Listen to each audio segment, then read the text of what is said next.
अस्सलाम वालेकुम। होम कुक्स की जानिब से मेरा सबको आज़ादी मुबारक और अस्सलाम वालेकुम। और आज़ादी वाला सलाम, वो पहले वो दूसरा वाला सलाम था, लेकिन दूसरा सलाम आज़ादी वाला था।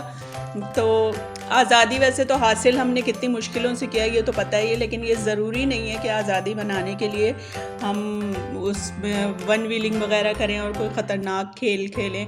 इससे बेहतर है कि हम कोई फ़ुटबॉल, क्रिकेट वगैरह इस तरह की कोई हम एक्टिविटी रखें उसमें।